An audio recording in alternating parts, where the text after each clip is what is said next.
what up? It's Havoc 91. We'll take care of business and we'll have some fun. And when the party's over, hear the fat lady sing, PN and Josh are the freshest of their... Do their thing. Yo, baby. Yo, baby. Yo. Yo, baby. Yo, baby. Yo. My absolutely favourite moment of this show, maybe, apart from like killing Abdullah the Butcher in the middle of the ring, the rap is just, absolutely amazing. Hello, everybody. Welcome to the World of Wrestling podcast. My name is Rich, and as always, I'm joined by my good buddy, Tax Williams. They call me Mr. Bombastic. What the fuck was that? I heard it at the weekend. I was like, oh, that's a banging tune. I have been pitching for you to come up with new intros and outros and stuff, so I'll go with it for now. And today we are joined by my good buddy, Nick. How you doing, man? Yo, yo, yo. I don't know the rest of the Crime Time intro. That'll do. Nice.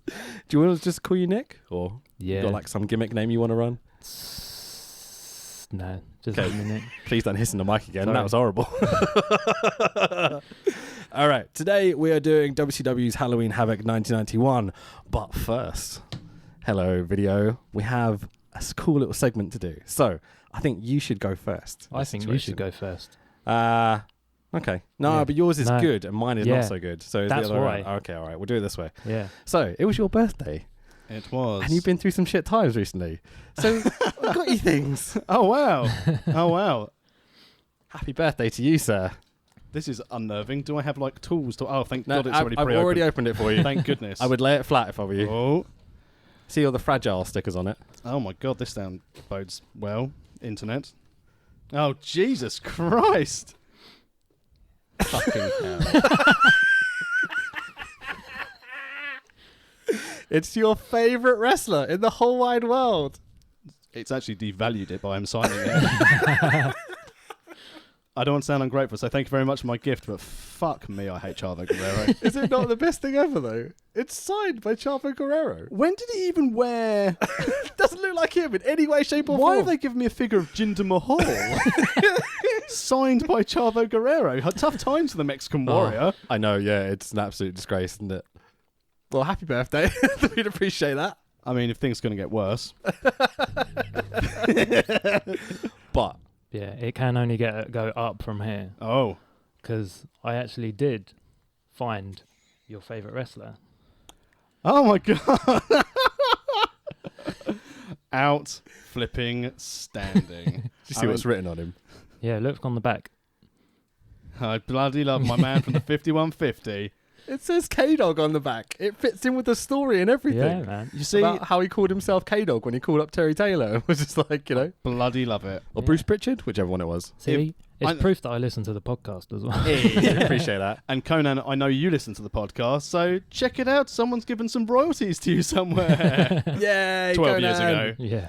Cool. So if you're enjoying this video, go listen to the podcast. Just go to worldofwrestlingpodcast.com, listen to it. Yeah. Amazing. Do you know how hard it was to find that? I'm lost for words. It was really easy because no one else wanted it. I mean, can you bid lower than a penny on eBay? Well, it cost me a bit more than that, but not much, I'm going to be honest. I appreciate the generosity, and I'm going to treasure it until my daughter gets hold of it and goes, "Ooh, Chavo!" And then I'll disown her. Mate, you do whatever you want with it. You don't even have to keep... I'm Oh, no, I'm convinced- keeping it. Yeah, okay, cool. And the bar has now been set. The thing is, it's going to be pretty rare at least. Because no one else is going to have it. Turned away from my reaction from the camera. All right, so we're doing WCW's Halloween Havoc 1991 today's podcast.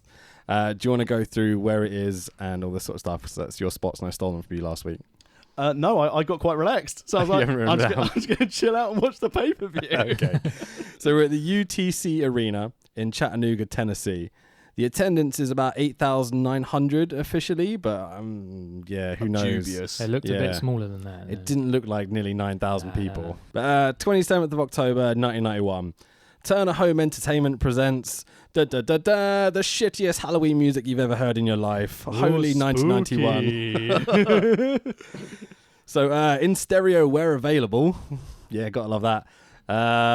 Basically, we started with an intro video with spooky things, with fake smoke and graphics, with black and white floating kind of upper torsos of people, not just their heads, it's like whole chest and neck and stuff.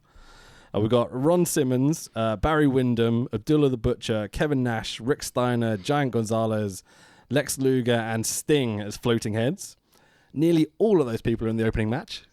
Yep. I like a floating head. Do you? I said it's Halloween. Spooky. Oh, fucking hell. There was a bit of a change in the match. Go on. There was supposed to be El Gigante, Yeah. Sting and the Steiner brothers against Oz, the Diamond Stud, and the One Man Gang, and Barry Windham.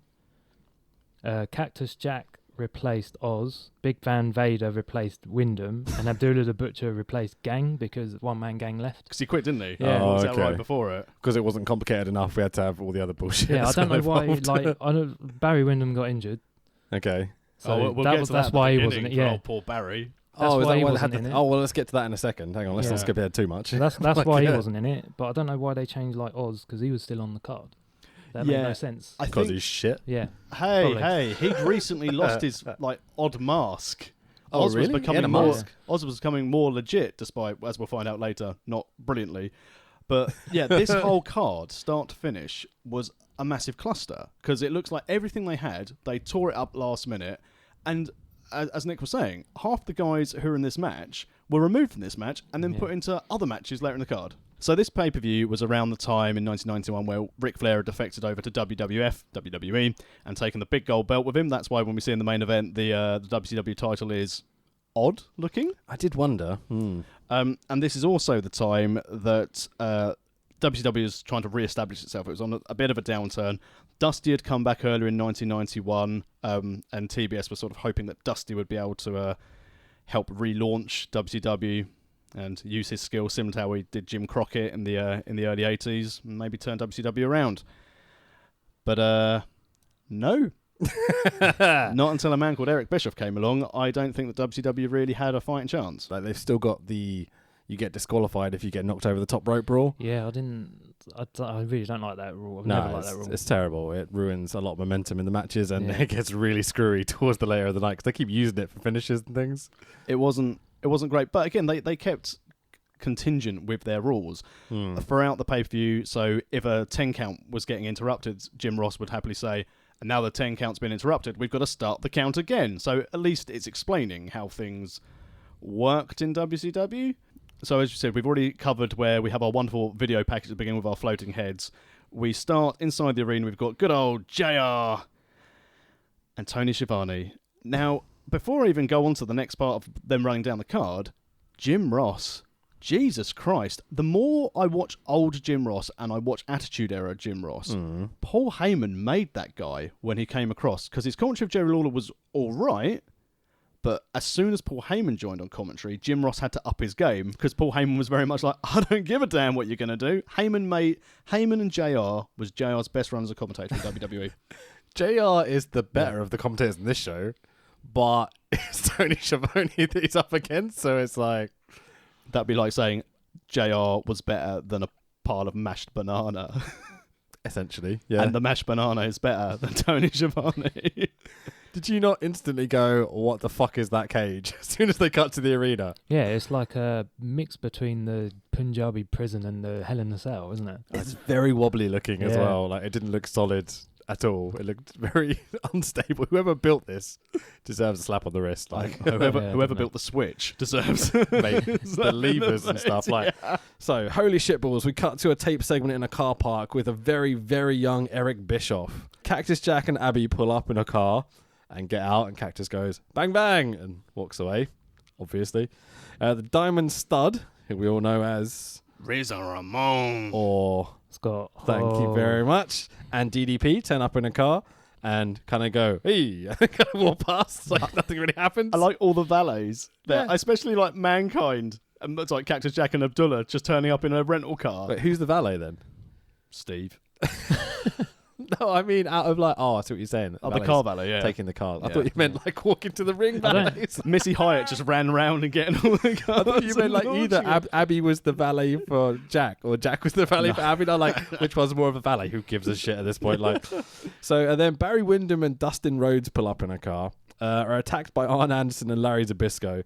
They slam a car door on Wyndham's arm, and this is why he isn't in the main event or whatever, the opening match. I think he was injured already, but that was just to get him out of the match. All right, okay, so it's kayfabe But getting him out, yeah. I've put on here my what would you call it? The autocorrect. Yeah. I put poor Barry Window. I love an autocorrect. I was like, that's not right. I'll leave it in. It's Good fine. old Barry Window, as he'll be known as now for the rest of the pod. Fucking A, yeah. Got anything you want to say about this opening segments? I like the fact how Rhodes jumped into the other side of the car and Yeah. they just sped off straight. He's had his arm slammed in a door. Quick, drive him to the hospital. Yeah, because someone's about to get electrocuted and it's going to be all right and no one's going to really care. But I'm going to drive him to the hospital just in case. But I'm going to return later for my match and Barry's going to stay in the hospital. So, speaking of which, we're straight into the Chambers of Horror match. Which, by the way, Go on. if you notice, it's all main event Absolutely, wrestlers yeah. that Yeah, are in yeah. it, which I found really weird. Well, the because main event is in nowadays- our generation, at least. Not sure they were at this point, all of them. Most of them were. Sting was, There's a whole bunch that are, yeah, definitely. but it's just, it kind of annoyed me because like nowadays, if that happened, it'd be like, why are they in the pre-show or whatever, or like in the opening match? Why are Yeah. they doing that? They should be. I mean, that towards is the end. definitely a question I have about this match. Yeah. Well, they in modern sort of WWE, they sometimes, if they've got like a televised show or they want if their pay-per-views up against something like an NBA playoff, like they put Cena versus AJ as the start of a card for a world title match, so to try and get people to watch it on the network. Yeah, Yeah. true.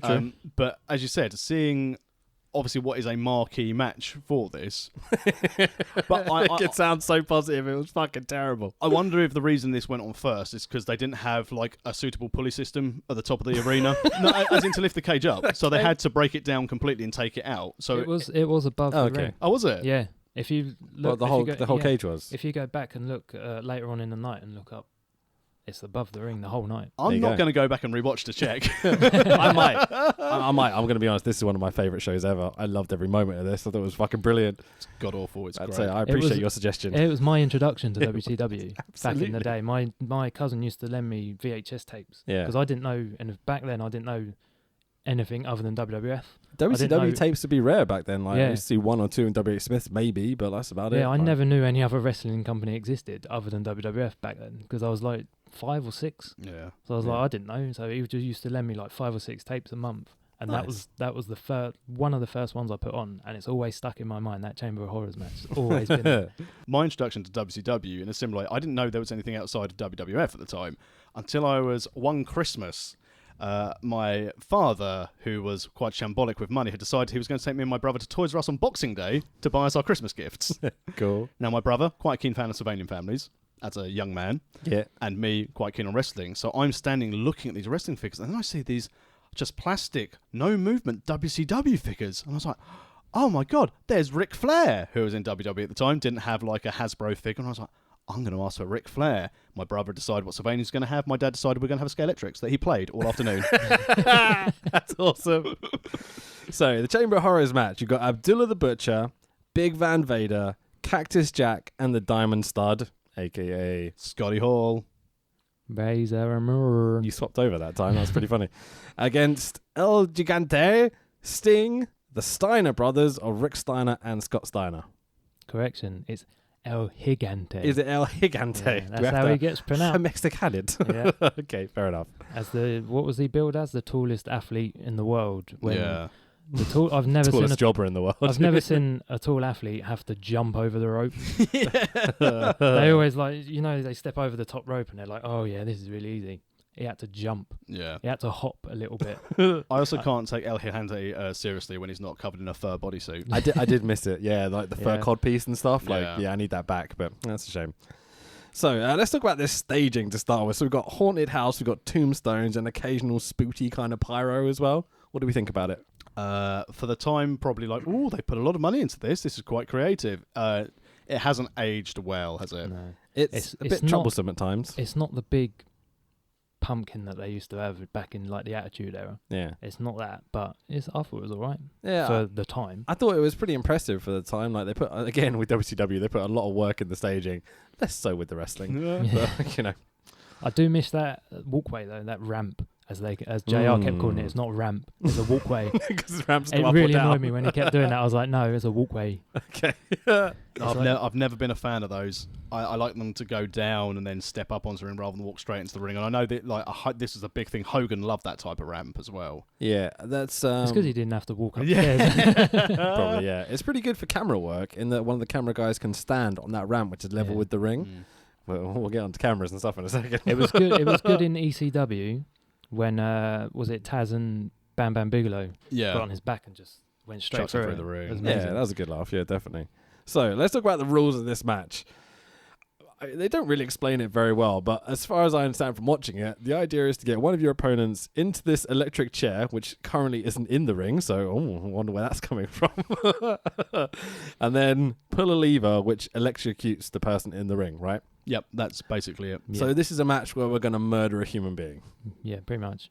And as I said earlier, Barry Windham taken to hospital because he got his hand shut in a His car name's door. Barry Window. Sorry, Barry Windham. I've gone back on my own bloody rule. It's all right. We get this amazing from what's the commentator, the announcer's name? Michael Capetta. Yeah, Michael Capetta. Gary Michael Capetta, is that his name? Yeah, from the I AWA I days. didn't get what his name was. The announcer says we're going to have an electrifying first contest. Hey. Brilliant pun. A person with very sparkly trousers helps Vader through the spooky house door because Vader's wearing his giant like bull helmet thing with the spooky kind of like. How do you describe It's this? a curious headpiece. I fucking love it. I remember him Sounds watching like using it in Japan. It was amazing. Elephant type. Yeah, it's an elephant, isn't like it? with the the old Ice Age. Mastodon. That's the one. Mastodons, nice. Yeah, I think like it's one it. of them. I'm not. I could be wrong. Whatever. But I've always it's- thought of it as that. It's fucking amazing. Yeah. What the cannon things that are like? How do you describe them? Like air cannons, I guess.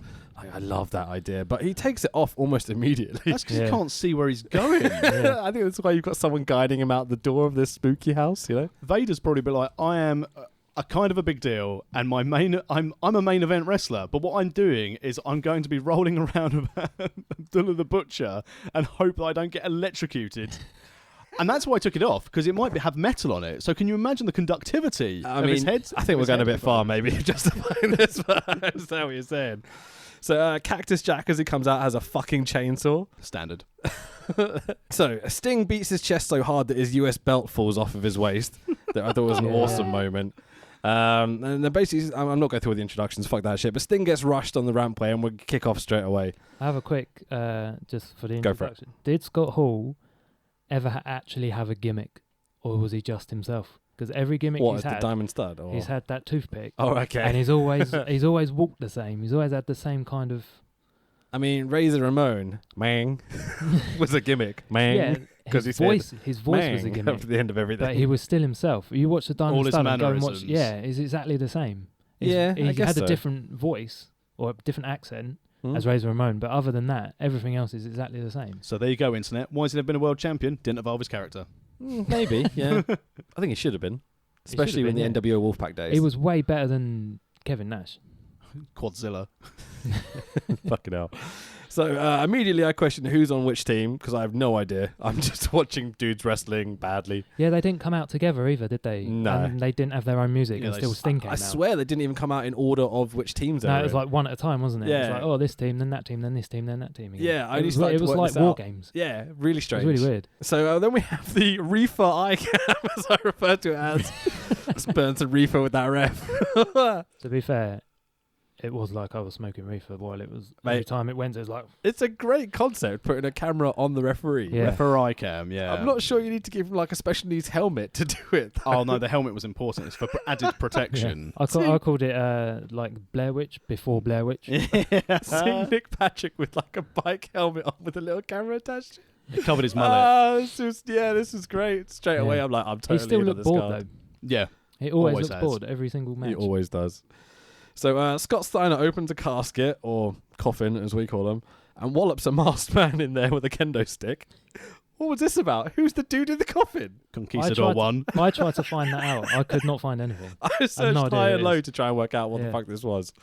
Oh, it was so strange. Vader has this like cool like strappy mask thing that he takes off almost immediately. So Vader's just not doing headgear tonight apparently. Like, he's just taking those off. That's that done. Everyone stands still as the chair of torture is lowered from the ceiling. But I like the fact they've Cactus wrestled. Jack nearly gets squashed as well. Yeah, because they Yeah. beckon him out, don't they? Yeah. There's no right or reason. Oh, Jay on like Tony Schiavone commentary, like, oh, it's coming down. It's like no one's pressed a button, no one's done anything. It's a case of, okay, we've got those spots in. Everyone's bleeding who needs to bleed. Right, get the chair down. Speaking of stuff that doesn't make any sense, some zombie medics come out and stand on the rampway. Yeah. What's this? Again, I tried to find out who they were. I could not find any of them. They're blatantly all local jobbers because they all have like the pro wrestler mullet and they're You'd all think, kind of just though, a bit hencher than most people. 25 or whatever years later, somebody would know who they were. I could not find Snitsky. anything. Yeah.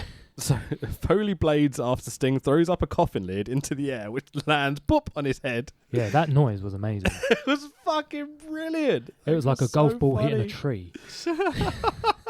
The gimp from the coffin is now handcuffed to the cage for some reason. I think Steiner's just abusing this bloke in a corner, like handcuffing him occasionally, coming just like sticking his finger up his ass or whatever off camera. He's been working in Japan. Oh, for fuck's sake. The camera practically misses Cactus taking a massive bump over the top rope, but just about catches it. Camera misses Cactus taking a massive dump over. At this point, I noticed how high-pitched JR's voice is compared to what I'm used to hearing with him. Yeah, it was before his stroke, though, wasn't it? But this is even like, early like 97 Jim Yeah. Ross sounds much deeper toned than 91 Jim Ross. Maybe to it's the point the- where I can't tell the difference between him and Schiavone at some points. Maybe it's just the way that WCW production.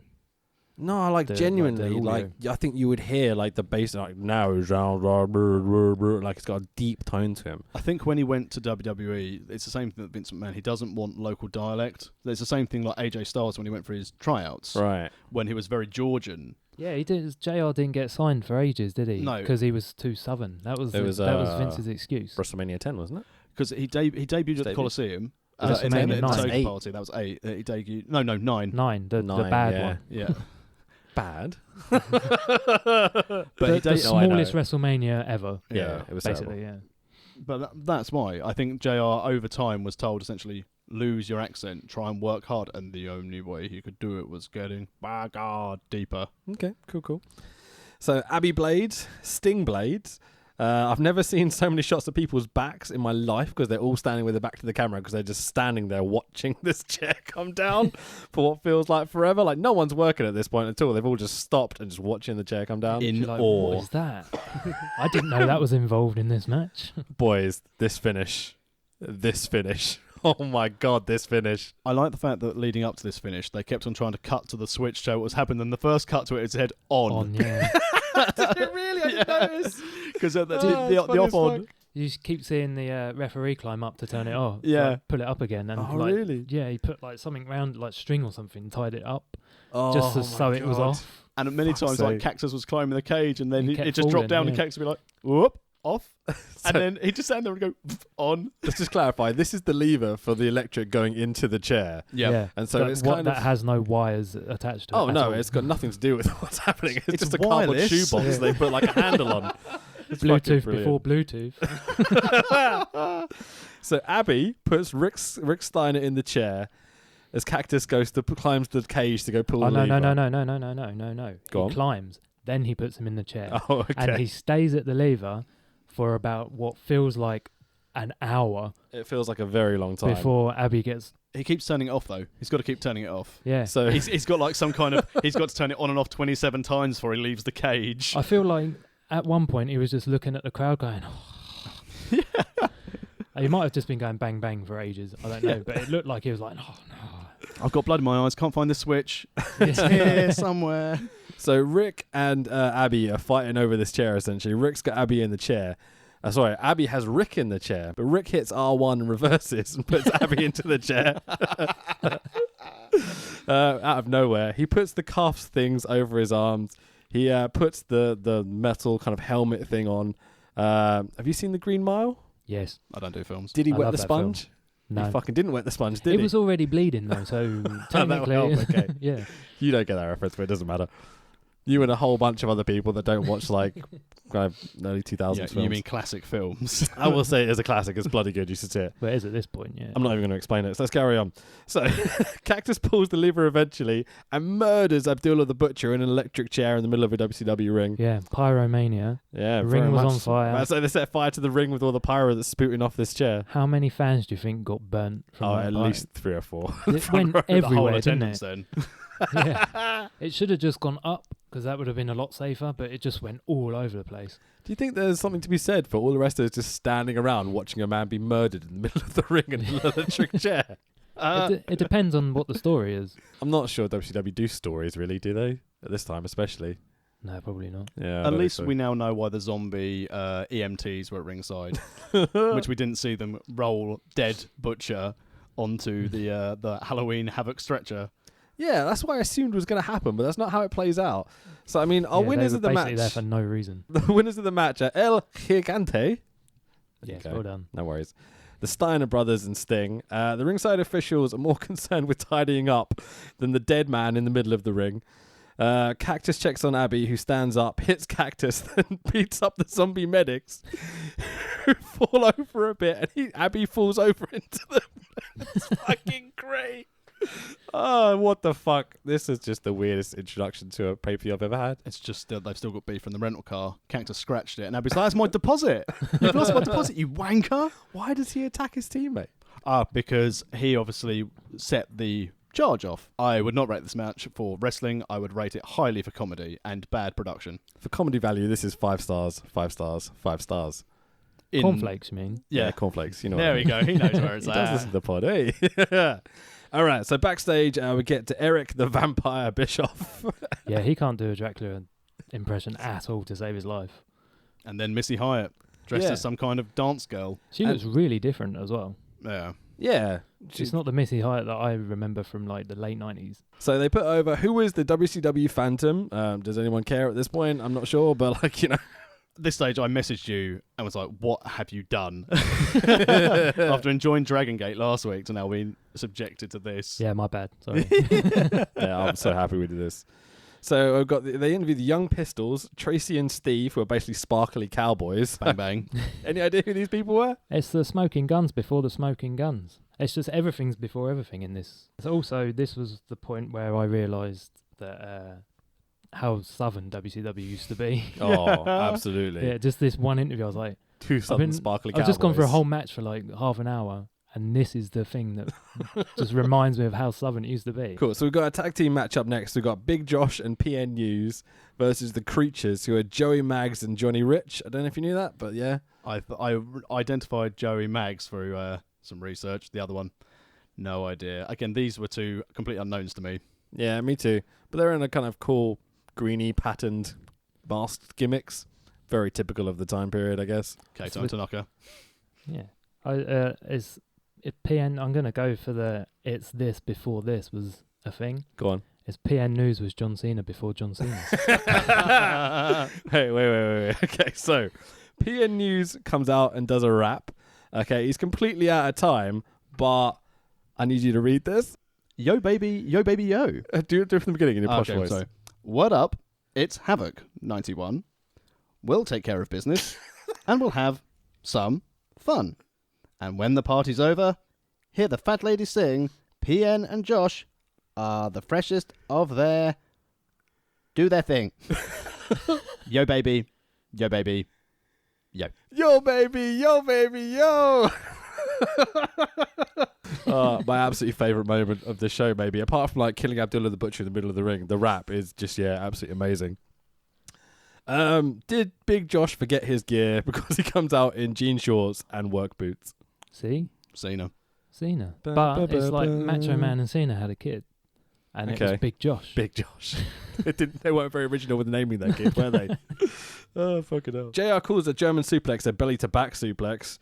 JR calls a shitty side suplex as a fall-away slam.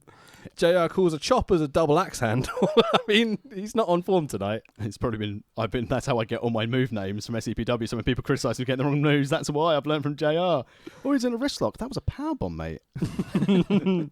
So Northern Exposure is Earthquake's big whoopsie.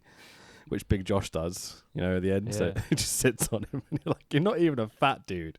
Why are you doing a sit-down big whoopsie? The as you finish? velocity. It was so strange, man. We get a top rope rap master splash by PNUs. Big Josh stands up on PNUs as he makes the pin. It was pretty awesome. 1, 2, 3. Our winners PNUs and Big Josh in what essentially is a squash match. And PNUs dances sexually afterwards. I did enjoy the sexual dancing. Bit of grinding. That's the best part of the card at this stage. It was the blue meanie before the blue meanie. Fuck's sake. This is going to be a running gag now. Gag? Do you want to move on to the next one? Or Yeah. got something to say? No, I have nothing to say about this. So we got beautiful Bobby Eaton versus Terrence Taylor with Alexander York, who's Terry Reynolds. And Terry Taylor is obviously the Red Rooster, because that's the only gimmick I give a shit about. Gobble, gobble. This was fucking awesome. Very good match, wasn't I it? did not expect this to be good at all, but holy shit, they've surprised me so much. Yeah, Terry Taylor likes the knee drop. Mate, I noticed that through this whole match. He's Yeah. done about 20 of them. but like he's working so well. Yeah. Like involving the crowd, like really strong over as a heel. I think it explains why he is a trainer at the PC, because everyone, I think, just looks back at either his Red Rooster role and see him as a bit of a joke. It's the only wrestler. time I'd ever seen him wrestle. It's the first time I saw him wrestle when he wasn't the Red Rooster. It was fucking outstanding, man. Yeah. Like, what a worker. This guy could have been a world champion, easy. There's other more popular podcasts than ours who Right. covered the concept. What do you mean? That covered the concept of, like, when Terry Taylor signed, they thought it was essentially a rib on him of, we'll give you this Red Rooster gimmick from the box of Absolutely. gimmicks. Yeah, feels like it for sure, because he could have been such a star. Absolutely incredible. Good look, great in ring, wasted talent. What do we think about the York Foundation gimmick? 'Cause this comes up a couple of times in the show.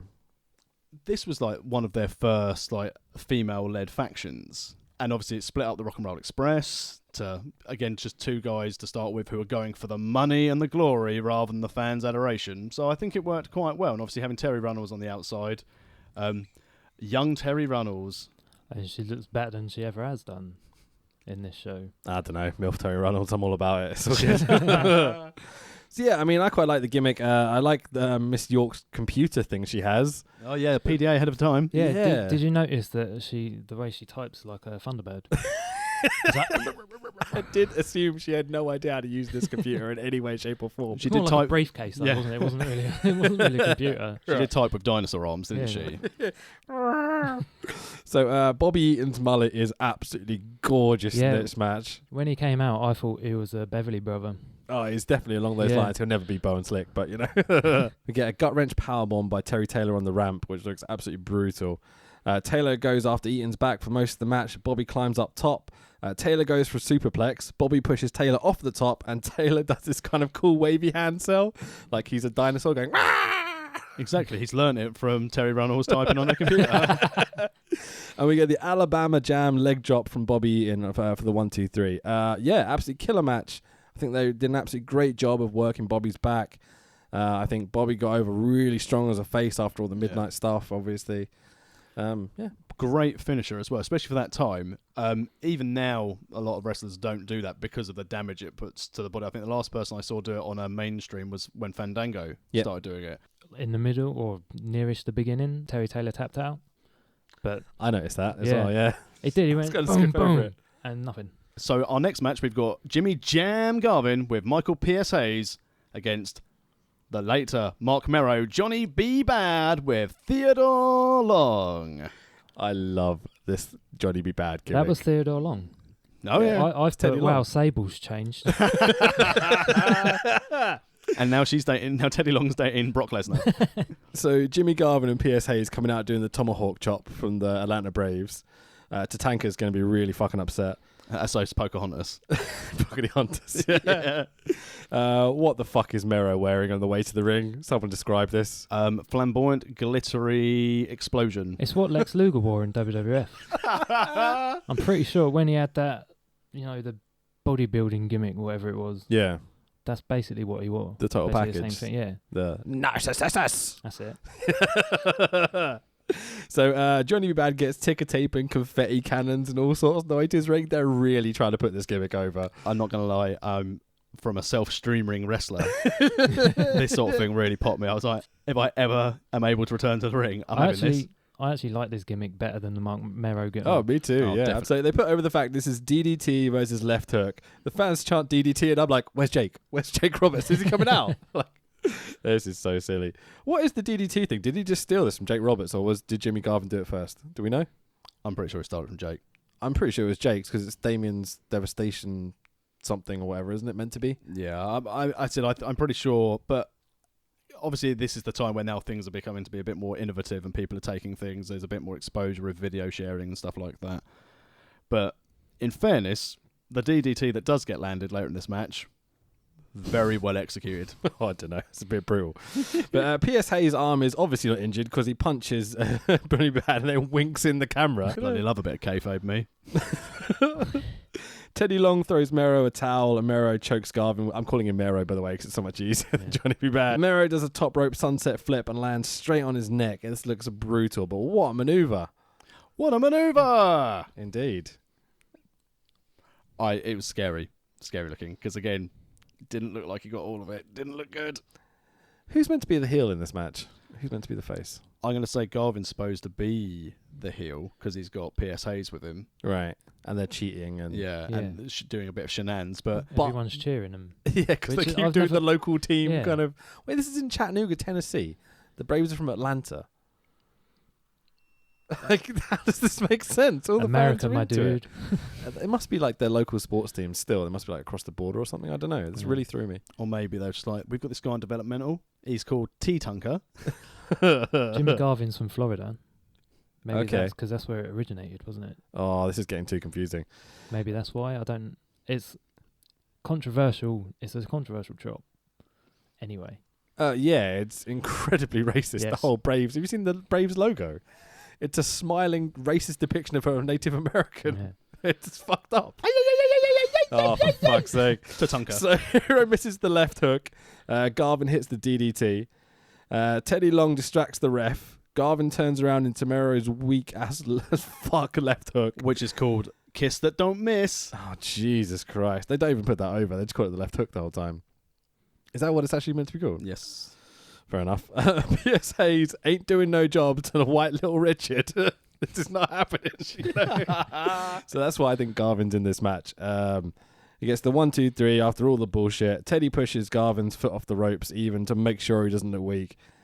They don't want a job to this guy in any way, shape or form, it feels like. Interestingly, no one did in WWE either. Yeah. Goldust did a lot.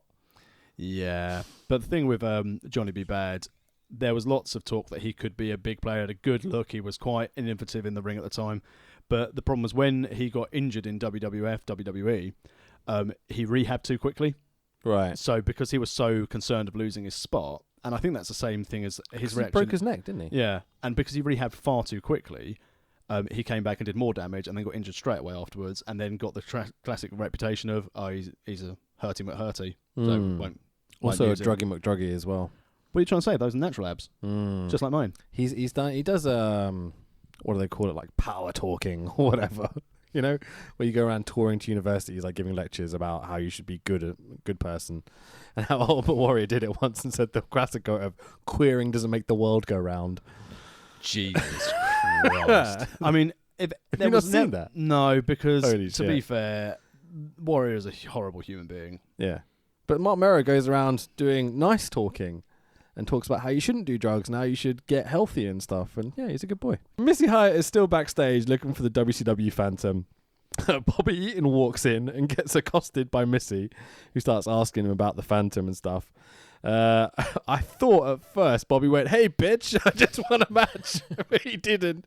I rewound it and he said, "Hey Missy, I just won a match." Then she goes, "Don't disappoint me," and he goes, "Women," and walks off. And you're like, that's fucking great.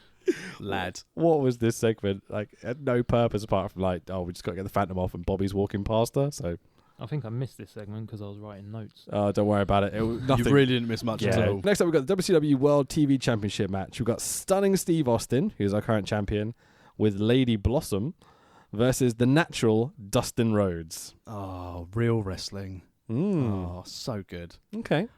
My favourite part of all the entrances, and we've had some crackers, is Stunning Steve is walking down with Lady Blossom, and he goes to step in the ring. He turns around, like, finger wags at her to come here, and she just ignores him. So he does it twice, and then just gives up. I missed that completely. Oh, absolutely amazing. Who is Lady Blossom? I have no idea. Any idea? The cameraman really likes her chest, though. Oh, I absolutely. I noticed that.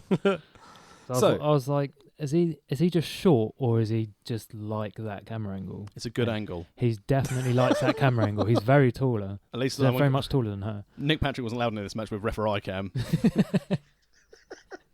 The reefer I can. Reefer. So, have you noticed that Austin is billed as from Hollywood, California in this match, and Dustin is billed from Texas in this match? But fast forward a few years, and we've got Stone Cold Steve Austin, who's from Texas, and Goldust, who's billed from Hollywood. They've literally swapped gimmicks over the Pretty time. much. I'm so glad they did. I mean, don't get me wrong, I like Dustin Rhodes. I think he's a really, really good worker, and he made such a dodgy character such as Goldust work. But I can't imagine, okay, Steve Williams, we want you to dress up in this gold body paint and this wig. Mate, that would have been amazing. Oh, yeah, I'm going to go. Look at that accent and that voice. My goddamn! Anyway, that's me doing my Goldust impression. That doesn't make sense if you don't see me rubbing my hands at my body. I'm very aroused. Oh, awesome. So we've got no-nonsense Texan in Dustin Rhodes, obviously the son of Dusty Rhodes. And this flamboyant Hollywood blonde Stone Cold Steve Austin. It's really weird. It totally threw me. He has a six-pack, but not the same one as the late 90s. Yeah. So at this point, did you notice that the entranceway disappeared? No. You know the haunted house thing Yeah. that was at the ramps? It's not there anymore. Fucking thieves. The tombstones are there, but the haunted house is replaced with a big WCW sign and sparkly curtains. I know, I didn't see that. Did you not notice this No. either? Just like was halfway through this match, and they panned across like to the show, and I was like, "Hang on, the fucking stage has disappeared." They rent it by the hour. Maybe, man. Like I don't know what happened. Like I think the idea was that they were going to save it because it does come back again and then disappears again. Like we'll get to it, but it's cool. All right, so the spooky staging has disappeared. We've just got the tombstones and a big shiny curtain with WCW banner on it now. The commentator's question when both guys go over the top rope and no DQ is called.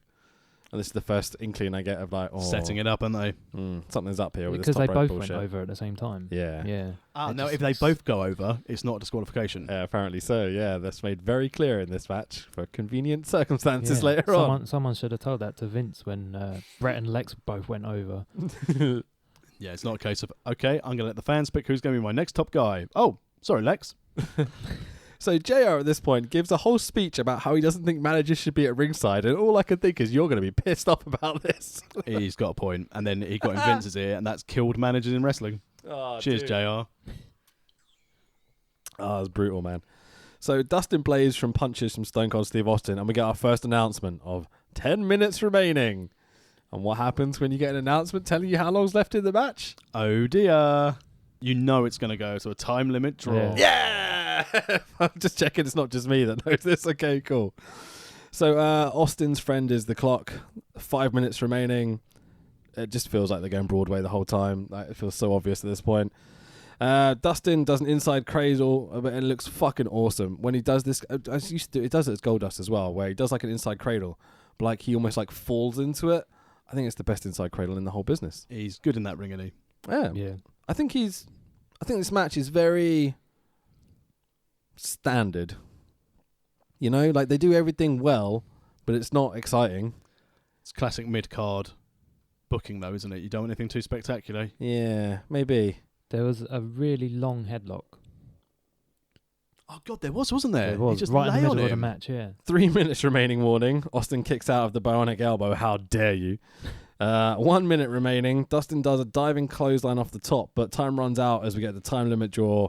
Austin retains the championship, and the match is, it's good, but it's I don't know, it didn't do much for me. And also the match around 15 minutes and 3 seconds. Oh, did it really? Yeah. So it was over 3 seconds. Yeah, so technically the count shouldn't have happened anyway. Two very good wrestlers who could have been there, but I mean, how would you rate both of these guys, Nick, going forward in WCW and then into WWE? I rate them very highly. I think WCW's done well, but they should have pushed them a bit more. Definitely. because they were going to push Austin. What good can come from pushing Austin? That's never Yeah. going to work. Yeah, exactly. They were going to do it, and then like someone else took over booking, Bischoff. and then they were like, "Nah." I'm sure it was Bischoff, because Bischoff was the guy Yeah, 'cause selling packing. it was Dusty, wasn't it? He was like, "Oh, we're going to put you over," Mm. and then they didn't bother, and they missed out on that. And same with Dustin as well. You Do should have totally done something with them higher up the card. He's definitely. very much mini Dusty at this point as well. Yeah. Like, he's doing all the same moves. He's kind of like sells the same, tries to get the crowd going the same, you know. Do you think, though, had they pushed Austin, the whole Attitude Era may not have happened? Because if they pushed him, he would have been WCW still as a Hollywood Blonde. Nah, I think it still would have happened. I think you would have had Shawn Michaels at the top for longer and stinking up the card a little bit with the neck injury. But that eventually would have gone to Triple H. The Rock is a superstar. I think he was always going to be a superstar. You know, so I think they would have done it without Austin quite easily still. Yeah. Yeah, they had the talent to do it. I think it was WCW just had dinosaurs. yeah. I think it was just the attitude of people at the time as well. I think that's where the product had to go. You know, it would have died if it hadn't, I think. Well, that's what I'm saying. I think had Austin not been fired, had Bischoff not taken over, done the NWA angle, there would have no need for the Attitude Era because they wouldn't have been as top draws as they would have been. So the Attitude Era may not have happened. Obviously, we will never know. I think Austin... Okay, let's play this game. Who do you put in Austin's spot that isn't Austin? No one, because it wouldn't have gone that direction. You would have still... But if you had to. We're playing a game. Oh, Play along, apologies. dickhead.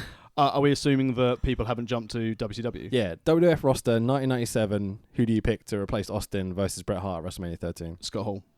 That's a nice pick.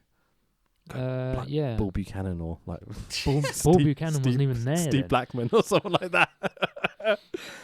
No, I know. I'm just taking a piss. Owen Hart, if he was still alive back then. Yeah, think it it would was, make wasn't sense he, because they probably 97? hang on to Bret as well at that point. Yeah. That could be good.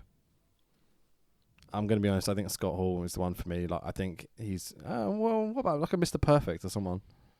Yeah, they always had good matches. Yeah, could have been quite That would've special. been good. But if you're looking to have that face of the company, like taking it to Vince McMahon, Kurt Hennig, the perfect man, going against the boss, maybe not Scott Hall, being a bit of a streetwise kind of a guy. Had he dumbed down and Hey, man, what do you mean, man? had he diversed his character a bit? Yeah, absolutely. I think Triple H as well, maybe. He was kind He's of already coming out there in of the DX. He was doing the posh Hunter Hearst gimmick though, wasn't he? No, You know, came with the robe DX and was did the just bow about and- to start though, wasn't it? I guess you could have, yeah. What about X-Pac? Billy Gunn. The one. Next up, we've got the Incredible Oz, who's Kevin Nash, or Diesel, you might know him as, versus Bill Kazmaier. I think that's how you pronounce his name. Yeah. And Cool. this I is think what so, yeah. you alluded to at the start of the pod. This was originally going to be Cactus Jack versus Kazmaier. Yeah. Which made no sense changing it. It's just I don't know, this match was outstanding. I've just put glad that's over. It was terrible. So, I mean, Kazmaier comes out with this giant blow-up globe thing over his shoulder. Like, yep, great. Didn't He's understand the that at all. strongest man under the world. He's like Mark Henry before Mark Henry. Like old white Mark Henry as well. Like, Yeah. Kazmaier looks like he's a rookie in the ring, Yeah. but looks like he's about 50. So they just got him because he's a hench fucking dude. Like, he's obviously done bodybuilding or whatever, you know. My one note to start this off was just, this is going to be fucking shit. And it was. It wasn't great. Kaz does a scoop slam. I'm calling him Kaz now because, you know, that's funny. And goes, yeah. Puts his hand in the air. I just thought it was fucking brilliant. Test of strength lasts a lifetime. End this. Please end this. The random sound of drilling in the background. They're probably trying. on his entrance. Yeah, I this didn't is not understand that either. his entrance. It's the next entrance coming Oh, on in the next yeah. match. But they're already doing the already doing drilling, and the whole crowd just goes, "What?"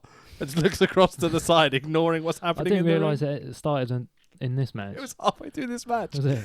Literally, everyone opposite the camera is looking to their right at the entrance, going, "What's going on over there?" They're probably wondering where that haunted house has gone. Yeah. That might be why it moved. Yeah. So we get a really, really dangerous looking backdrop by Nash that looks terrifying. Kaz then skins the cat, which I'm like, this massive dude skinning the cat's well impressive. And it looks like, and then he does Luger's torture rack as the finish. Yeah. Oh, it's Dude. impressive sight on a big man. Doesn't work though, does it? Dude, Luger is in the main event. But he uses the attitude adjustment. Yeah. Ba, ba, ba, ba. Yeah. Isn't it Nikki Bella's finisher as well? Nash verbally submits. Love that show. And our winner, Bill Kazmaier. Yeah, okay, let's just move on.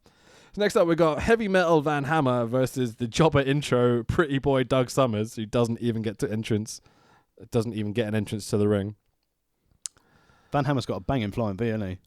Yeah, it's a nice little Nice little axe guitar, he's got, isn't he? nice Yeah. little cricket bat, you know. So the jackhammer things. What do we Yeah. call them in this country? I don't know. Jackhammer. Are they called Yeah. jackhammers? Pneumatic drill. Pneumatic drill. There you go. That's a big Road thing. drills. Yeah. So for some reason, there's a guy using one of them. He's Van Hammer. Two The guys. other guy's Jackhammer. Two Two- guys, one either two side, guys. wasn't there? Yeah, one either side of the. Are these like his the rest of his stable, like Jack and Dave Hammer or whatever? Like, you know? Bloody Dave Hammer. I thought you He were going could to say have Jack done and Jill. Oh, that'd be good. That'd be work. That's like, the botches to start this match. Fucking hell. They're literally just falling into each other and kind of Yeah, like. that missed leapfrog. It It's just nearly bad. headbutted him in the nuts. It was great. Very, very bad. Van attempts a slingshot suplex and almost kills Doug Summers because he barely misses the ropes and almost drops him on his head for the 1, 2, 3, and your winner, Heavy Metal Van Hammer, in pretty much a 2-minute squash. Van Hammer got a good look. He just was dog dirt in the ring. I don't know how Yeah, I far agree. into his career Van Hammer was at this stage, and to be fair, it didn't get any better when he was in the flock, because it just looked like Raven was told when he built the flock, who do you want? I'll have Kidman. All right, I'll have Saturn. Who else do you want? Oh, shit. All the other good wrestlers have been picked for the NWO. We need a big guy. So next up, we get, what's he called? Not Pillman. Flying Brian. Line Brian Pillman. Next up, we get Flying Brian promo and a Richard Morton promo. I'm trying to call Is them that the by other Beverly gimmicks. brother I've put there? Oh, because he's got a white mullet. Lovely, lovely, lovely. The first ever WCW light heavyweight champion will be crowned. Yeah, end of the tournament. I was going to say, was this a tournament? It 'Cause was, they yeah. say it's a final, but they never actually mentioned the tournament at any point, I don't think. Everyone got released. Oh, really? Yeah, yeah. Probably not. Probably. Well, they don't seem to have many That's the point. It's not even the cruiserweight belt at this point. It's the light Yeah. heavyweight title. To compete for this title, you have to weigh below 236 pounds. Not 235. That's a UFC heavyweight.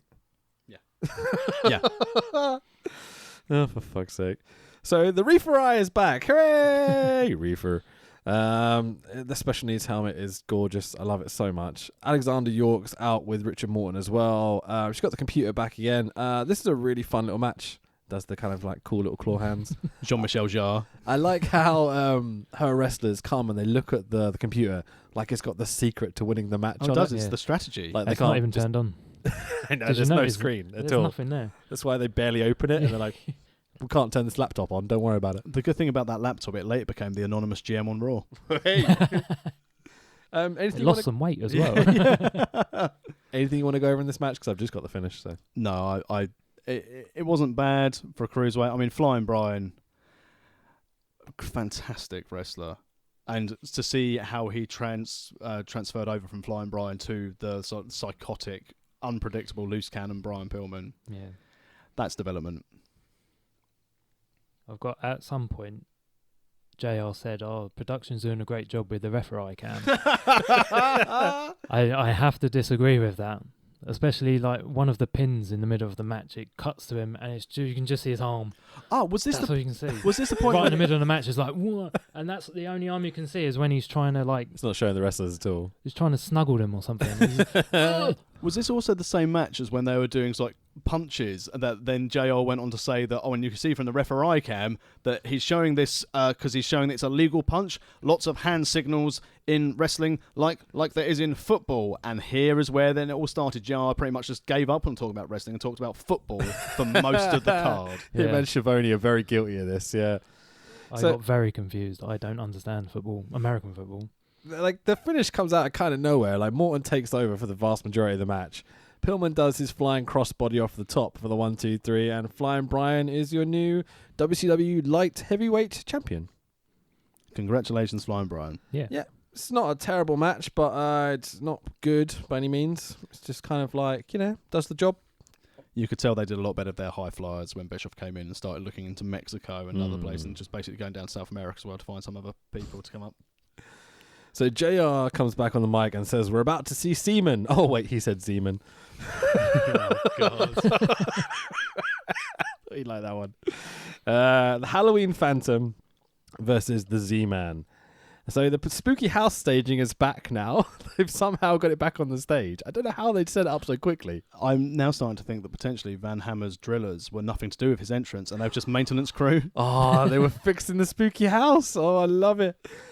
So let's talk about the Phantom. He comes out in this two-tone split white and black mask. He's got a cape that he holds up like he's the Phantom of the Opera as he's walking to the ring. And he's got a giant moustache sticking out of his mask. It's the worst disguise ever. It's not good. He's wearing kind of black jogging bottoms and a long sleeve t-shirt as well. This screams out man who's run out of money getting custom tights made, doesn't it? whoever the Phantom may be. As soon as they start wrestling, I don't know about you boys, but I'm like, I recognise that clothesline. It's I recognised the mustache yeah. from the entrance because he That didn't too. cover his face very well, did he? And to not sound overly a bit weird, when he had his back to it and you saw like the neck and shoulder line below the mask and everything, I was like, that tan, that... Looks familiar. Yeah. I've had many a dream about this man. I recognise that neck breaker. His- So Yeah, His the commentary just blows who the surprise is. Yeah, in, his doesn't it? finisher has Absolutely. the same name. And they say it's like, whoa, yeah, give it away. it looks like the Rude Awakening. Yeah. Like, Nudge, nudge. They didn't even say it looked like, it said it was the Rude Awakening. I was like, Did oh, they well really? done, yeah. That's fucking brilliant. So 1, 2, 3, and the WCW Phantom is your winner. And instantly Tony Schiavone gives up the fact it's Rick Rude under the mask. He literally just says it. You're like, for fuck's sake, Schiavone, we're going for an unveil later in the night. What are you doing? I wonder if they're having a drinking game. This is what they're building to the whole way through this show up until this point. All these shitty vignettes since I've been to this one thing. It's a squash match where the Phantom just destroys the Zeman. I wonder what the future holds for the WCW Halloween Havoc Phantom. That guy's got some in-ring ability. I am very excited to find out who it is. So next up, we've got the WCW World Tag Team title match. Got the enforcers of Arn Anderson and Larry Zbyszko, who are the champions, against the other US champion tag team, whatever they are, the WCW Patriots of Firebreaker Chip and Todd Champion. Fuck me. It's a Yeah. fireman and a soldier in a tag team. What is happening? Was that Ivan Drago? He looks a lot like him, but he's Yes. the American kind of equivalent because he's wearing like the American US Army pant things. Yeah, but you never hear him speak, so it could be Never know. a different gimmick. So what do we think about Zbyszko and Arn Anderson? That spine buster. Not as good as the Brainbusters, Yeah, true. Do you notice but that Arn Anderson's like one of my favourite wrestlers, so I he think can do no wrong. Oh, there's a cat there. my cat just scared the shit out of you. Do you notice that Zbyszko in the first like opening spot of the match goes for a neck breaker? And you're like, no. That's how they finished the last match. You can't just do that. Larry Zbyszko does what he wants. I mean, he is the man. I do Excellent like hair by Larry Zbyszko as well. Yeah, oh, fucking A. The mullet is on I mean, point. basically, these two are classic WCW. These are their type of wrestler. They're brawlers, but they're technical. They can do everything. And even though when they went on, say, like JR waxing lyrical about Arn Anderson, I agree with him. Absolutely. Todd Champion gets beat down. There's a tepid warm tag to Chip. Chip Irish whipped into Zbyszko, turns around, spinebuster by Arn Anderson, and we get the 1, 2, 3 winners and still champions, the Enforcers. But they didn't win the WCW US Tag Team titles. No, I would have thought this would have been good if you'd done it like, championship for championship, but I guess we need to keep the young boys with the US titles, you know what I mean? Yeah, what did they ever do after this? I don't know who these I had boys no are. idea who they were, yeah. No, me neither. No. I even looked them up, and apparently they did a bit of time here, did some USWA. They did a bit of time, what? no. Time. Well, it's like doing time for WCW, I guess. Jeez. And they ended up working on the indies, and that's about it. These boys pretty much did nothing after Were this. they in the Spirit Squad? I thought this match was short, simple, fair enough. You were definitely right, it was short. There was one spot. There was a slingshot to the outside. Yeah. Like, when they... Oh, I've never seen that done before. Not to the outside. No, I've It's never seen usually that to the to the outside. inside. Isn't that a DQ in this? He didn't get Should've been, thrown. shouldn't it? He didn't get thrown over. Oh, okay. He did the Oh, slingshot. it's so confusing. Why have it? It's so annoying. So we cut back to Dracula Bischoff, who's on the entrance ramp this time. He's got Paulie with him, who has some news. Paulie and Medusa come out to the ramp. Paulie shoots on the management, as he's known to do. He made a career out of shooting on other people's management, especially WCW. It's so weird seeing Bischoff and Heyman together. Like this threw me completely. Like the ECW and the WCW guy before their times, you know.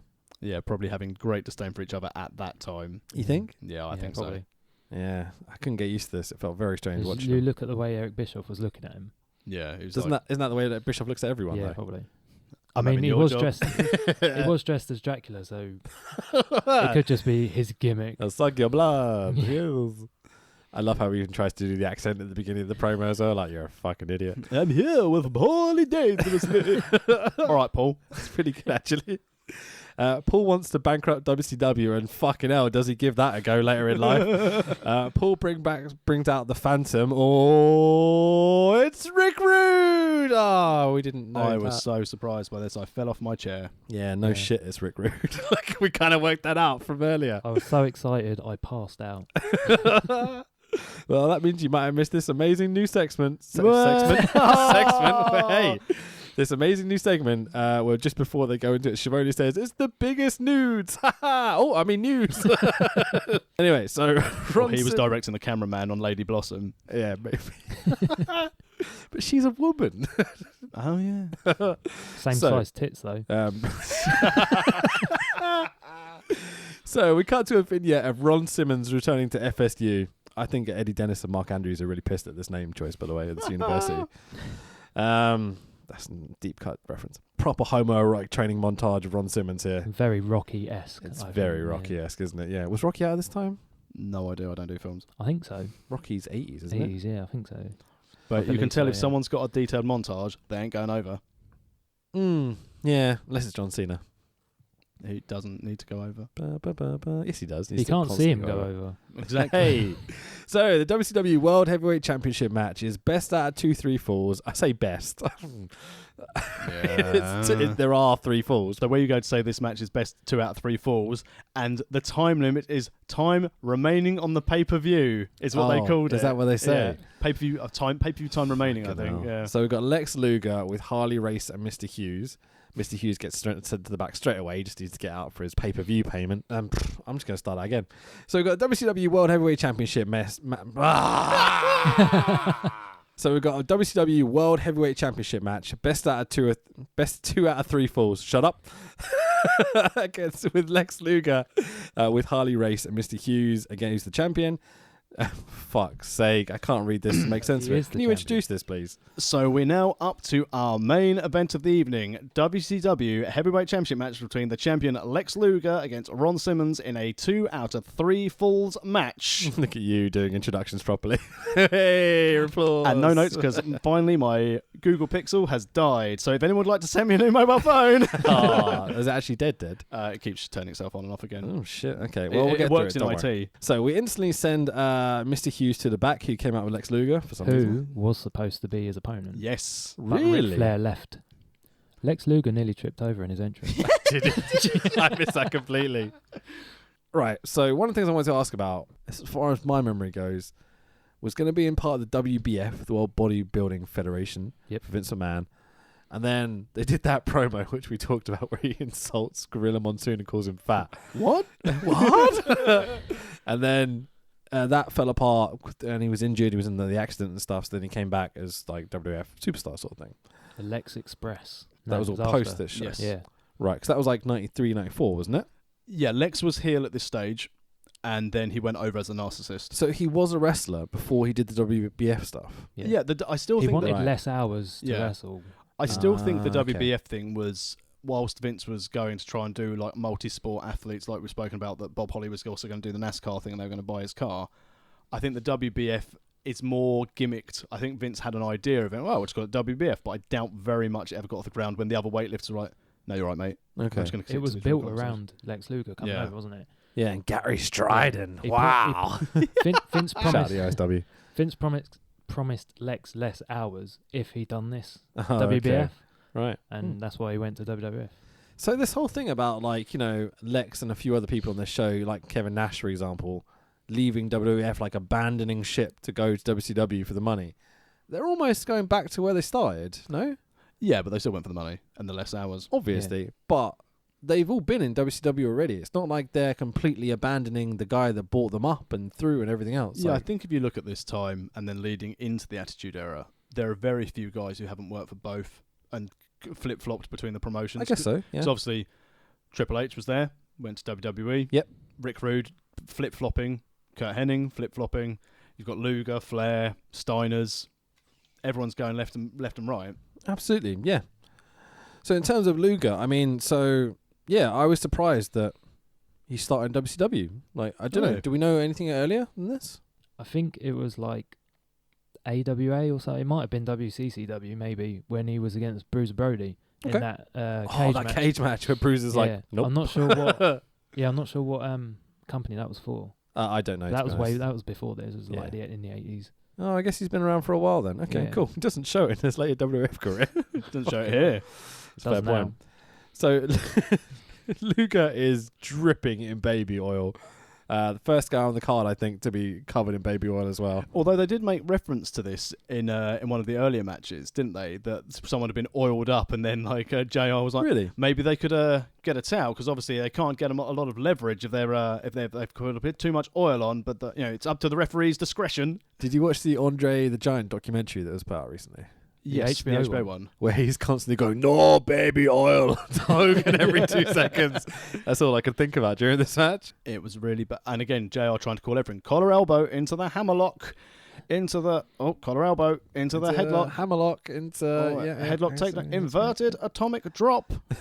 Did you notice that Ron Simmons missed the drop kick? Oh, did he? He gave himself a spine buster. Oh, yeah. Okay. Speaking of spine busters, your first fall of the match is a spine buster by Ron Simmons, who gets the 1, 2, 3 on Lex pretty early as well, like pretty out of nowhere. Very quick. Yeah. Dusty gets in the ring and starts that. JR's like, "Oh, we've got to get a camera over there." And Dusty, like the true pro, is like, "We're going to do this, we're going to do this." And Ron Simmons is like blowing up. He's like, I quite liked this, like the two cornermen coming in to corner their guys, like WOS style. Except you can tell Dusty Rhodes know how to do it, and Harley Race was like, kick him in the face. Yeah, just book yourself to win, mate. That's what I always did. Every time I see Harley Race, for some reason, I always think of Lord Alfred Hayes as well. Because when he did the King gimmick, Alfred was with him then, wasn't he? Yeah. All Ron Simmons was saying, "There's something in his tights. There's something in his tights." Yeah, exactly. Like you it's didn't do anything. Yeah, exactly.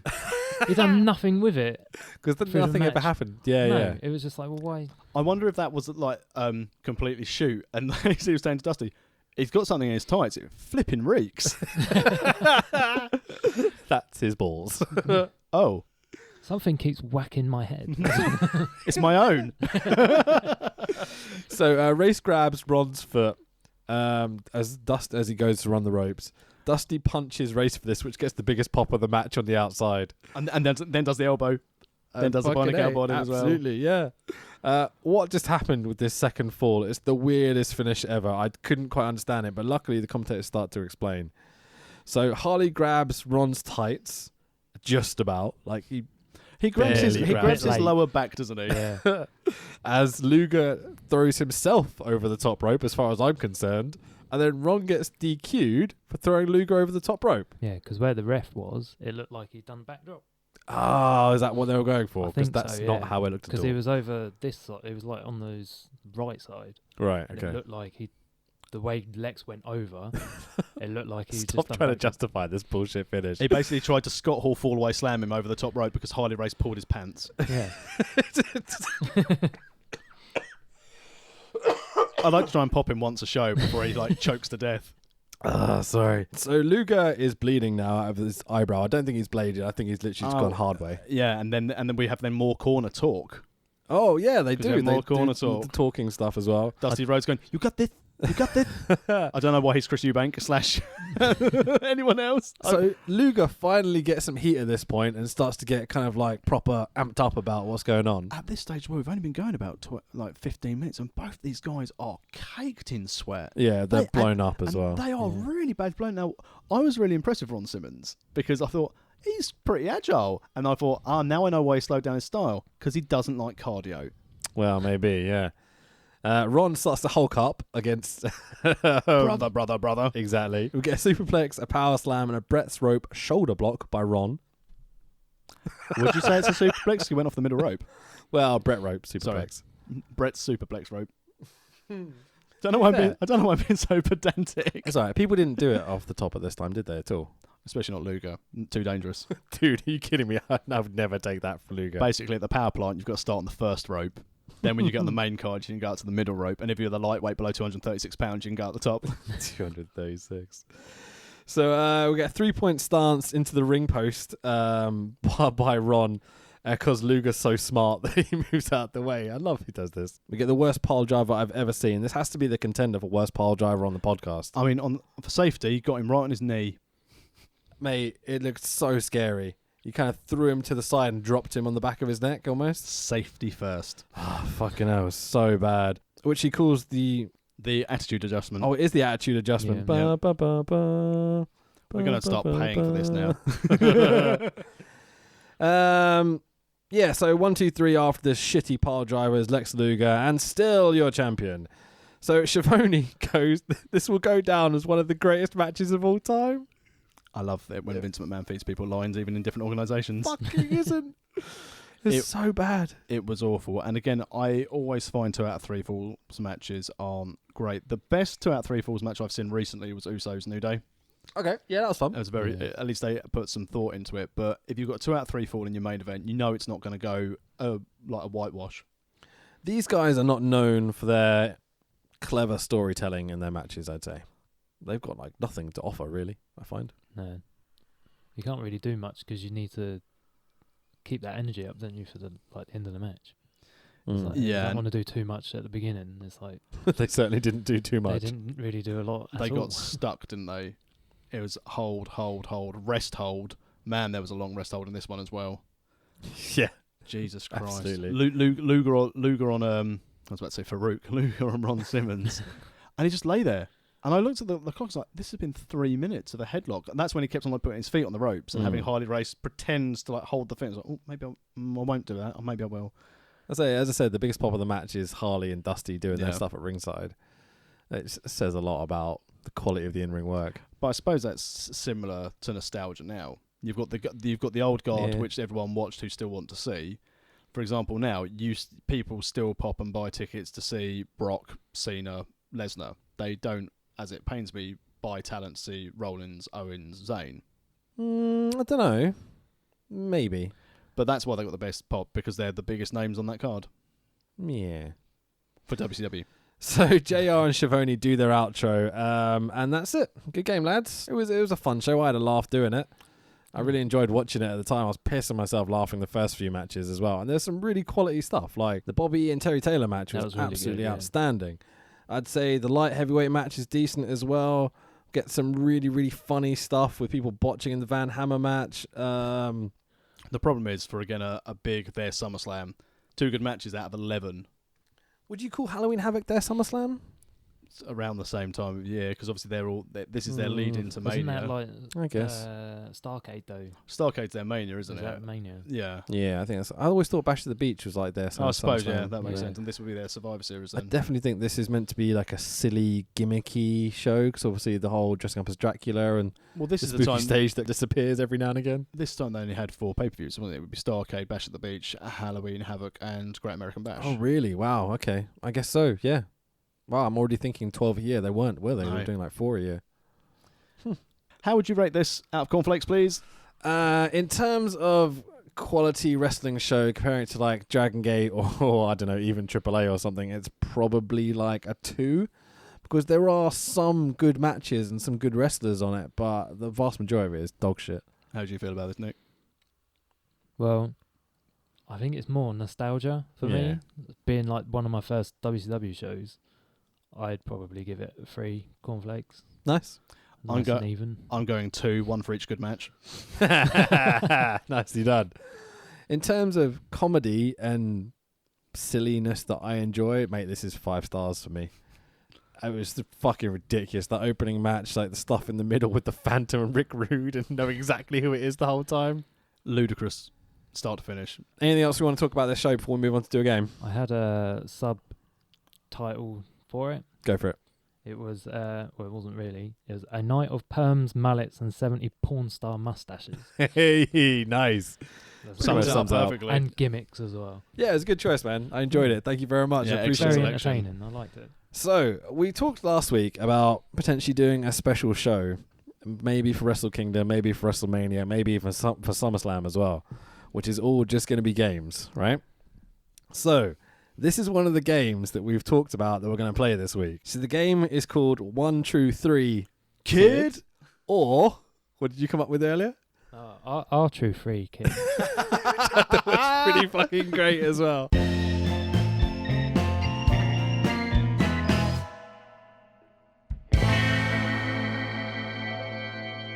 So the idea behind this game, right, is that I'm going to read you 3 stories, okay? One of them is a real story that actually happened to me. 1 story is real, 2 stories are not real. I will read you all 3 stories. We'll then go through one at a time, and you'll ask me 3 questions about each story, and you have to work out which one's real. Okay? Are you ready for this? Yes, I'm all in. Yeah? Cool. Good? Bring it on. Okay, let's do it. So, the first story... I'm going to try and get through these without laughing or fucking up because it will help with the comedy value of it all. I will look away from you. I once almost kissed Doug Williams thinking he was my missus. Okay. Number 2 is, as a cub or Boy Scout, if you're an American, I performed a backdrop on a kid and broke his ribs in front of the whole camp. Or the third one is, at a wrestling show, as Zebra Kid threw Austin Aries at me, I moved a small child in front of me to protect myself. I really hope that one's true. Oh, yeah. So, who wants to go first? Asking questions. You're the guest. I'll let you go first, Nick. Okay, you've got 3 questions on each story. So, the first story is, I once almost kissed Doug Williams thinking he was my missus. Very quickly, are we working as a team or are we working... No, you were working against each other. How drunk were you? Not at all. That's 1 question Okay. down. Are we taking it in shotgun? No. turns? Oh, well, Nick okay. does his 3 first, then you can do your 3 about this question. So you can both hear each other's answers and stuff, you know, but you at the end of the game, you tell me which one it is. Was your missus standing next to you? You turned away, and then all of a sudden you turned back, and Doug Williams was there. Essentially, yes. You know, you can say, you nearly. can you describe the situation? Yeah. That's a question. Can you describe the situation? Okay. Because I just done it in that question. Pretty much, yeah. Okay, so But delete that question. I'll do another No, one. no, fuck that. It's fine. You're 2 questions in, mate. What's your third one? My third one is, have you nearly kissed Doug Williams? That's not my third one. I just clarifying. You nearly. Yes, Nearly, that is what I said. I nearly kissed Doug 'Cause Williams. If you said you did, I would have been like, how did it feel? But nearly. Okay. He had a 25-year Really. career and his legacy is going to be, did or did you not kiss Doug Williams? You've still got a third question. Oh, I haven't I? Where was it? It was for IPW, who then became Rev Pro in Sittingbourne at the Wyvern Hall. Okay. Okay, so those are your 3 questions. Yeah. Okay. You've got 3 now? Who was Doug wrestling that night? I don't remember, I'm going to be honest.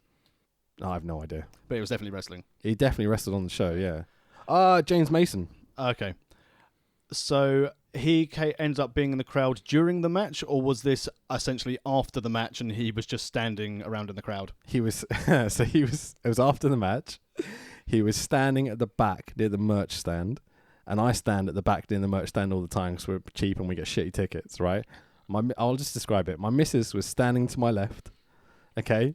I was talking to my mate Dave on my right. I turned around to go give her a hug and a kiss because it was the end of the night, and Doug Williams was standing there, and I literally went like this. Kind of like yawned and went backwards. You got one more question, I think. Did Doug know? Actually, no, more importantly, where was Nandy then? Where did Nandy go? I think she's gone to the loo or something. That was a waste of a question, but we'll go with it. It's all right. Okay, so the second story. As a cub or Boy Scout, I performed in inverted commas, a backbreaker on a kid and broke his ribs in front of the whole camp. I thought you said in your original story it was a back body drop. Nope.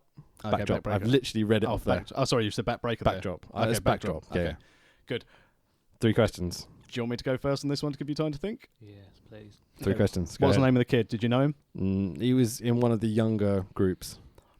I think Uh, his name was Dave or Tom or something. What activity were you undertaking when this backdrop occurred? Okay, so all I remember is we were in the camp. The head arcalery sort of dude. I think you call them arcalers, right? Yeah. I don't know. Okay, cool. When we're going to do wrestling now, and I went, oh, awesome, I love wrestling.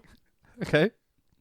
That's how it got together. It was in a big circle, and they would pick 2 people, and they'd be like, right, you're going to wrestle.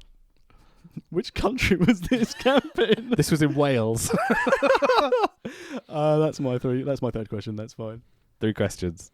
I used to be a Cub Scout. Cool. There's no way that one's true because they'd never let you wrestle. I don't Okay. think you understand the concept of a question. That's a statement. Yeah, I know. That's fine. You can talk about it. This I know. game, we're allowed to talk. It's fine. You've still got 3 questions. I really want you asking, did the kid sell it? Yeah, it was a thought. Did you forget the second half of the story? I broke his ribs in front of the whole camp. Is the story I've got written here. Did he land on anything other than the floor? He landed on grass, but it was the middle of the summer. So there was no like stones or. No, it was No. just grass. Yeah. Okay. I would speculate also not on his ribs. Landed on his feet. It was amazing. It's fucking Rey Mysterio. That was one question, wasn't it? Yeah. You don't have to ask 3. If you just want to ask 1 or 2, it's fine. How old were you both? I would say I was about 13 and he was probably 10 or 11. Okay. It's about Cubs age, isn't it? I To was- clarify my story. I was really Yeah, hoping you're going I to be should like, know. I was like 13, 14, and this club counsellor was like 25. Last one. You're a Cub or a Scout? I was a Cub at the time. Okay. I won't count that as a question. Go on, you can ask someone. No, that's no. All right, no okay, more cool, questions, cool. that's All a right, cool. question. So the last story is at a wrestling show. As Zebra Kid threw Austin Aries at me, I moved a small child in front of me to protect myself. I think you've got to go first this time. How old was the child? How old was the child? Maybe Roughly. 7 or 8, like very small. Was it a family? It must have been a family show. Like a small family show. Yeah, I mean, I'm assuming he was there with his dad. It was a bit of a mess, to be honest, at the time. Yeah. I was Like, having Zebra Kid was throwing Austin Aries at me. like a local kind of show, or like IPW, like a bigger. This was PWG's European Vacation in Okay. Portsmouth. I drove all the way to Portsmouth. It's one of my So it was first quite a indie big shows. show then. Ish. It was in a shitty sports hall, and it was when indie wrestling was kind of crap. Yeah. Austin Aries. Prick. Let's keep political opinions out of this. Okay, how many questions you asked? 1. Okay, 1. One. It was just an extension of the first. That's fine. one. That's fine. Go on. Who threw Austin? He threw himself. Zebra Kid threw Zebra Austin Kid. Aries at me. 2 questions. Fuck you.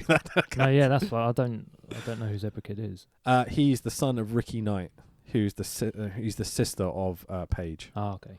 He's the sister. Yes. He's the brother of A Paige. brother of Paige. Zebra okay. Kid is definitely the sister. Yeah. He was pulled out of prison to have this match. I'm not even lying. Really? Literally was taken out of prison, had the match, and got put back in prison later that Wow. afternoon. No, I can't think of another one. All right. If he was pulled Facts. out of prison, how the hell did his probation officer sign off on him having a match? And how did you pre-book this match if you were in prison? The best part was when someone in the audience went, watch out, he's going to stab you. Because the story is that he almost stabbed people with a machete. And Zebra Kid turned around and went, I'm a changed man. And the whole crowd popped. It was fucking ace. I won't count that as a question. Go on. carry on. No, I'm having that as my question. That's No, fine. no, it's not about the story. It was about the story. Oh, okay, go on 1. Because why was he even there? He was supposed to be in I prison. don't know. He was taken out of prison to have that match. Why would I embellish that fact? Because that's part of the game. One Fair would point. assume. Okay, go on then. Second question. Was the kid hurt at this PWG in Portsmouth at 7 years old? No, because my thinking, right, was that as Austin Aries is being thrown at me, I'm against a wall with other people, and I don't want to be hit by this wrestler because I can't move at all. And this is my first indie show, like big indie show. I've done like, local all-star stuff. And so my thinking was that if the kid's standing in front of me and Austin Aries is running at him, he's going to bump against someone else and not me because the kid's there. So I literally just went, and just moved the kid across in front of me. Okay. That leaves me with one final question. Go for it. So the kid wasn't hurt. No. Ricky Knight's little boy was out of prison He was. for a day. It was a bloody good match as well, actually, because you could tell that Austin Aries was like, what we're going to do, we're going to do this, and Zebra Kid went, nah, fuck you, we're doing this. And you could tell what was happening the whole I'm time. Austin Aries. I'm definitely going to keep to all my bookings and Stop training the somewhere political bullshit! else. He's a Ask the prick. third question. Is Austin Aries a prick? Yeah, pretty much. Yeah, there to we be go. fair, he didn't hit me, though, so yeah, it's all good. So, those are your 3 questions. Who would like to pick first? Which one do you think's real? Did I almost kiss Doug Williams at an indie show? Did I break a kid's ribs as a cub? Or did I move a little kid in front of me as Zebra Kid threw Austin Aries at me? I'm going to go number 3. I'm going to go the Doug Williams one. Okay, so you're going with Doug Williams. Doug Williams. And you're going with Zebra Kid throwing Austin Aries at me. Yes, I'm going to you at PWG. I can unveil the correct answer is number 2. No way. There was no way you were a cub at 13, 14 years old. That's scout age. Oh, whatever. I don't know the age. I may That's not got what that put me perfect. off. That's what put me off. Sorry, man. Oh. But that's I was going to legit. go for that, and then you were like, oh no, I was like 13, I mean, 14. In fairness, let's do wrestling. We'll just put 2 Yeah, people in a that as well. circle. Mate, I have no idea how it happened, right? I was literally just sitting in my tent, and they were like, come on, we're going to go do an activity. And I'm like, oh, for fuck's sake. Because I'm a mopey teenager or whatever. Probably younger. I might have been a scout, to be fair. I don't remember. I don't think I ever really did scouts very much, though. But anyway, we got dragged over, and we're all in a circle, and I'm like, what the fuck are we doing? Like, we're doing wrestling. I'm like, wait, what? Like, really? We're doing wrestling? No one explained to me this is meant to be silly playtime, like, let's just, like, muck around. And this little fucking shitbag across me is like eyeing me up and pointing at me and stuff. And I'm just like, what have I done here? Like, getting proper aggro. Like, he's taking the piss, but I'm like, are you going to hurt me? Sort of thing. He then ran at me. I backdropped him, and he landed on the floor and started screaming and broke his ribs and got taken to hospital. It was fucking brilliant. Were you DQ'd or did you get the win? Obviously, I got the win. Was it over the top rope, though? Thank you very much for listening. It's been an absolute pleasure. You can check out all the podcast links and everything on worldofwrestlingpodcast.com. You can check us out on Twitter on World of Rest Pod, Facebook, which is World of Wrestling Podcast. I am at the Tex Williams on Twitter and the Instagram I occasionally use. Mine is Rich Be Thy Name on both of those. Do you want to plug your shizzle? Just search for Burning Ring Media on YouTube. We've got some new stuff coming out soon. What's your YouTube show you do? We've got Grapple Chaps. That's an awesome name. And we've got a podcast starting up. It's not really wrestling related, but it could be cool for gigs of comic books and films and stuff like that. I think most of our audience are nerds of some sort. Yeah. So do you want to plug your personal shit as well? Not really. Excellent. Cool. Right. So we'll leave it there for tonight. Thank you very much. Here's some terrible WCW music that I'm going to blatantly splice at the end of the podcast. Do do do do do do do.